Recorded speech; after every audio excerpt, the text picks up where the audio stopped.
समस्त को नमस्कार। आसतु आज जीवा आम कृषि विज्ञान केन्द्र मयूरभंज 1 जहाँ बारिपदार धनपुर स्थित तार ऑफिस एवं विशाल एरिया रे ताहा गठन कराई।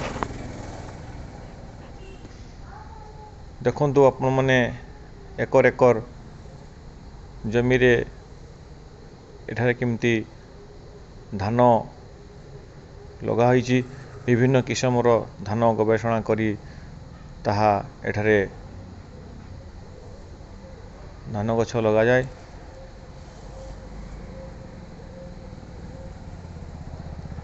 बहुत बड़ एरिया रे ताहा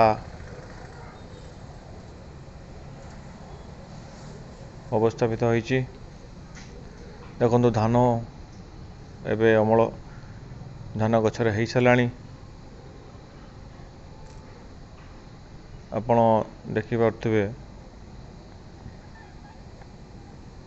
एकर एकर एरिया रे सब धान गछ लगा होईची। तत्सहित अन्यान्य गछ सब गुडी को भी एटारे स्थान पाइची।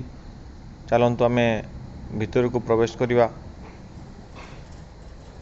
यह आमर मयूरभंज रे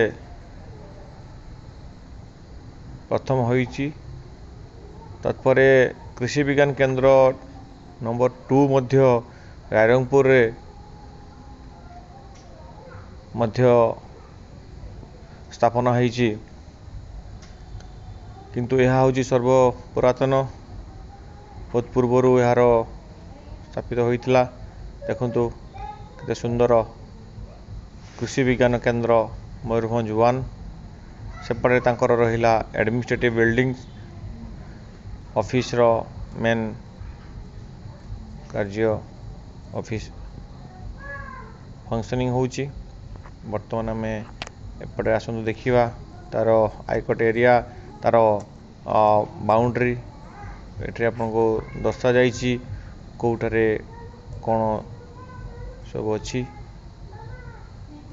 कृषि विज्ञान केन्द्र मयूरभंज 1 सामाखुंटा। यह धनपुर स्थित बारिपदार धनपुर स्थित अवस्थित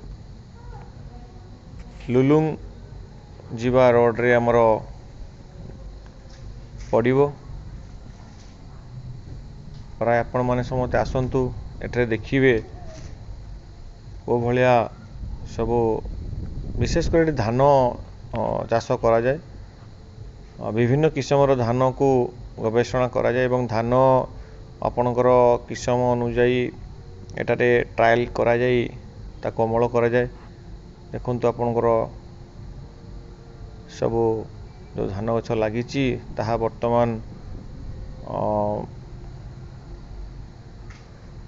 क्रॉपिंग टाइम आसी गलानी। जिते गुड़े आप देखुवे जो वर्ड मारा होईची तार सब किस्म अनुଯାयी से सब धान लागिची। जेहेतु कृषि विज्ञान केन्द्र एठारे गवेषणा करी ताकू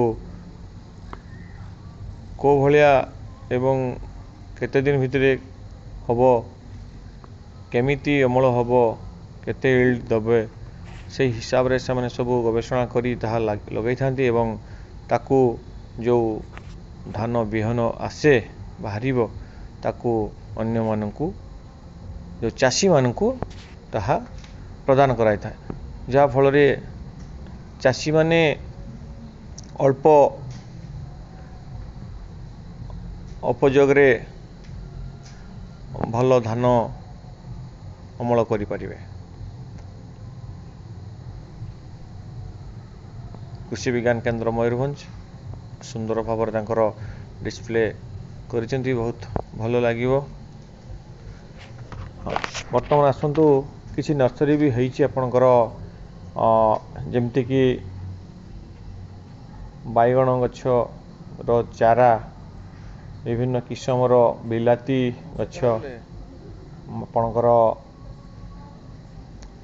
कैप्सिकम तत्सहित लंका गछ ବିଲାତି ଗଛ ବିଭିନ୍ନ କିସମର ଆପଣମାନେ ଦେଖିପାରିବେ ତାହା ଏଠି ଚାରା ଉତ୍ପନ୍ନ କରାଯାଉଛି ଏବଂ ଏଠାରେ ଆପଣମାନେ ଆସି ମଧ୍ୟ ଚାରା ନେଇ ଘର ବାଡ଼ିରେ ବି ଲଗାଇ ପାରିବେ। ବହୁତ ଭଲ ଚାରା ଯେଉଁଟାକି ଗବେଷଣା ମାଧ୍ୟମରେ ଏଠି ଚାରା ଯେଉଁ ମଞ୍ଜି ପ୍ରସ୍ତୁତ କରାଯାଇଥାଏ ଏବଂ ମଞ୍ଜି ସହିତ ତାର ଚାରା ରୋପଣ କରାଯାଇଥାଏ। ଦେଖନ୍ତୁ ଆପଣ ଦେଖିପାରୁଥିବେ ଏଠାରେ ଗେଣ୍ଡୁ ଫୁଲ ଚାଷ ବି ହୋଇଛି ଆଉ ଏହା ଗେଣ୍ଡୁ ଫୁଲ ଚାଷ ଏଠାରେ ଆପଣଙ୍କର ରହିଛି। ବହୁତ ବଡ଼ ଏରିଆରେ ତାହା ରହିଛି ଏବଂ କଦଳୀ ଚାଷ ମଧ୍ୟ ହୋଇଛି। କଦଳୀ ଗଛ ବିଭିନ୍ନ ପ୍ରକାରର ପ୍ରଜାତିର କଦଳୀ ଏସବୁ ଲାଗିଛି। ଆସିଲେ ଆପଣମାନେ ଜାଣିପାରିବେ। ଥରେ କୃଷି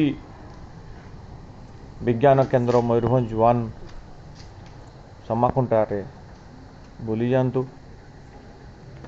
ଦେଖନ୍ତୁ ଏଠି ଭେଜିଟେବୁଲ ସିଡଲିଂ ପ୍ରଡକ୍ସନ୍ ୟୁନିଟ୍, ଯେଉଁଟା ମୁଁ ଆପଣଙ୍କ ପୂର୍ବରୁ ବି କହିସାରିଥିଲି କେତେ ସୁନ୍ଦର ଭାବରେ ତାହା ଏଠି ଚାରା ରୋପଣ କରୁଛନ୍ତି।